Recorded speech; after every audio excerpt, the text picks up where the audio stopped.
두 번째로 가장 많은 전진 패스를 기록한 선수가 되며 화제입니다. 유럽 축구 선수들의 기록을 다루는 매체인 더 스탯 웨이는 올 시즌 유럽 축구연맹 챔피언스 리그에서 90분당 가장 많은 전진 패스를 성공한 20명의 선수를 공개했습니다. 놀랍게도 해당 순위표의 2위는 파리 생제르맹의 이강인이었습니다. 이강인은 이번 시즌 UCL에서 총 329분을 소화했습니다. 이 중 성공시킨 전진 패스는 총 41개였으며 경기당 11.22개의 전진 패스를 선보였습니다. 적은 출전 시간에도 제 몫을 다했다는 것을 알 수 있습니다. 또한 적극적인 공격 성향이 수치와 데이터를 통해 드러난 것이기 때문에 더욱 공격적으로 활용하는 것이 맞다라는 이야기입니다. 이강인은 이번 시즌 UCL에서 선발과 교체를 오가고 있다. 앞서 FC 바르셀로나와 8강 1차전에서는 선발 출전했지만 2차전에서는 교체 출전했습니다. 덕분에 함께 순위에 오른 다른 선수들의 출전 시간이 적습니다. 매체가 공개한 순위표에는 이강인보다 적게 출전한 선수가 없었습니다. 그럼에도 이강인은 많은 전진 패스를 성공시키며 자신의 존재감을 뽐냈습니다.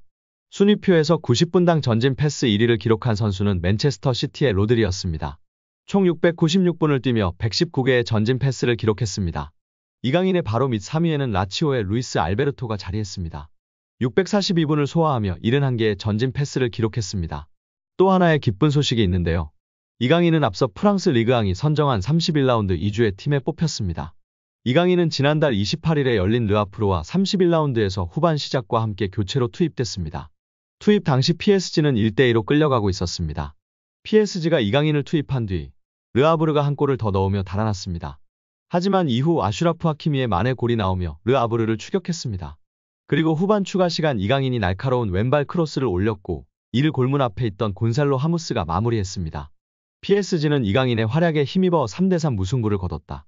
그리고 PSG는 이번 시즌 리그앙 우승을 차지했습니다. 2일 오전 4시 독일 도르트문트에 위치한 지그날 이두나 파르크에서 챔피언스리그 4강 1차 보루시아 도르트문트와 파리 생제르맹전이 벌어졌습니다. 경기 결과는 1대0 도르트문트의 승리였습니다. 도르트문트는 전반 36분 니클라스 필크루크가 터뜨린 골을 끝까지 잘 지켜냈습니다. 반면 PSG는 2차전에서 승부를 뒤집을 준비를 해야 합니다. 경기 점유율은 전반적으로 PSG가 쥐었습니다. 하지만 도르트문트가 조금 더 영리하게 게임을 진행하는 것처럼 보였습니다. 경기 막판까지 두 팀이 날린 슛 횟수는 비슷했습니다. 개인의 드리블 역량은 도르트문트가 더 괜찮아 보였습니다. 후반 막바지 기준으로 도르트문트는 19차례나 드리블 돌파를 성공시켰으나 PSG는 11차례에 그쳤습니다. 루이스 엘리케 PSG 감독은 교체 카드를 아꼈습니다. 후반 20분 가르텔라 대신 양달콜로 무한이를 투입하긴 했지만 추가 교체 카드는 좀처럼 나오지 않았습니다. 부상 교체를 제외한 선수 교체를 결국 무한이라는 카드로 한 장만 사용했습니다. 현지 팬들은 하무스, 이강인이 지난 리그 경기에서 환상의 합작골을 보여줬음에도 투입시키지 않은 것에 대한 불만이 높은 상황입니다. 또한 지난 바르셀로나전 승리는 레드카드 때문이었다. 우리는 작은 클럽이야 등의 반응을 보이며 1차전에서 1대0 패배에 대한 불만족을 나타내고 있습니다. 오늘 엘리케 감독의 소극적인 변화는 2차전에서 반드시 결과로 증명해야 할 것입니다. 이강인을 비롯해 곤살로 하무스, 마르코 아센시오 등 공격 자원이 벤치에 있었지만 엘리케 감독은 꺼내들지 않았습니다. 이강인을 사용하지 않은 것에 대해선 수비적인 밸런스를 중요하게 생각한 듯한 느낌이었는데요. 이날 PSG는 중원의 비티냐를 중심으로 좌우에 루이스, 에메리가 배치됐습니다. 두 선수 모두 수비적인 기여도가 뛰어난 선수들인데요. 중원 싸움과 밸런스를 위해 선발을 선택했다 하더라도 좋은 모습이 아니었고 후반전에 지고 있을 때에는 선수 변화를 줬어야 하지 않았나 싶습니다. 특히 많은 팬들은 하무스가 아닌 무한이가 투입된 것에 이해가 되질 않는다는 반응입니다. 아무튼 이강인 선수는 2차전은 출전 가능성이 매우 높을 것으로 보이는데요. 우선 PSG가 1차전에 패하면서 2차전을 맞이하기 때문에 반드시 득점과 함께 승리가 필요한 상황이기 때문입니다. 여기에 홈에서 2차전을 펼치기 때문에 이날보다 더욱 공격적으로 나설 가능성이 매우 높아 보이는 상황입니다. 경기 후 열린 공식 기자회견에서 엔리케 감독은 이렇게 이야기했습니다. 우리는 그것이 어려울 것이라는 것을 알고 있었습니다. 균형 잡힌 경기였어요. 아주 공정했어요. 두 팀 모두 기회가 있었습니다. 공격은 여러 번 방어를 더 잘했습니다. 그들은 골을 넣었습니다. 우리는 아주 확실한 기회가 있었지만 그들을 셀 수 없었습니다. 우리가 극복할 수 없는 일이 아닙니다. 이제 우리는 회복을 위해 프랑스로 돌아가 경기를 복귀할 것입니다. 홈을 떠나 첫 경기를 치른 것은 토너먼트에서 처음입니다. 보루시아 도르트문트가 홈을 떠나 복귀전을 치르는 것은 이번이 처음입니다. 오늘도 3,000명의 서포터즈들이 응원가를 멈추지 않고 있습니다. 지더라도 파리에서 파티를 열 예정입니다. 경기 전, 경기 중, 경기 후가 되어야 합니다. 파리 생제르맹에서 활약 중인 이강인의 미래가 더욱 밝아질 것으로 보이며 화제입니다. 나세르 알켈라이피 PSG 회장이 어린 선수들이 주축이 된 팀을 만들겠다고 공언했기 때문인데요. 유럽 축구 전문 기자 파브리치오 로마노에 따르면 알켈라이피 회장은 우리는 앞으로 6에서 8년 더 함께 뛸 수 있는 팀을 만들고 싶다라며 유럽 축구연맹 챔피언스리그 8강팀 중 가장 어린 팀을 보유하고 있다. UEFA 클럽 랭킹 10위 안에서도 가장 어리다. 정말 자랑스러운 일이다라고 말했습니다. 현지에서는 알켈라이피 회장의 발언에 대해 미래 자원들로 리빌딩에 착수할 거라고 선언한 것으로 보고 있습니다. 킬리안 음바페가 떠난 후 새로운 청사진을 그리고 있다는 분석입니다. 영국 비사컨은 PSG의 알켈라이피 회장은 장기 프로젝트를 그리고 있다. 앞으로 6년, 7년, 8년은 뛸 수 있는 젊은 선수들을 중심으로 팀을 개편하고자 한다라며 알켈라이피 회장의 최근 발언은 과거 음바페를 지키려고 했을 때의 발언과 상당히 대조적이다라고 전했습니다.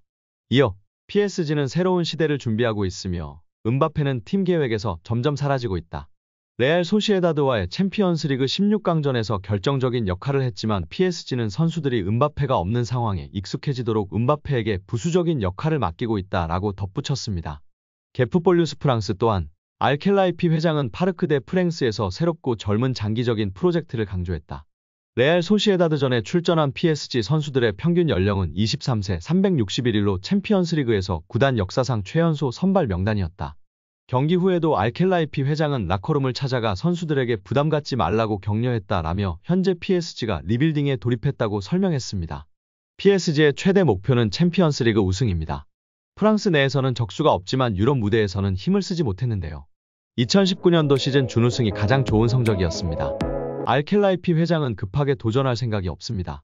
시간이 조금 걸리더라도 미래를 보장할 수 있는 선수들로 팀을 만들어 계속 도전하겠다는 입장입니다.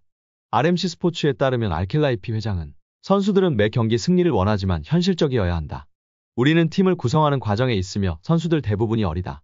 새로운 팀을 만드는 과정이기 때문에 쉽지 않다라며 팀을 만들었다고 해도 선수들이 준비가 된 것은 아니다라며 충분히 기다릴 필요가 있다고 강조했습니다.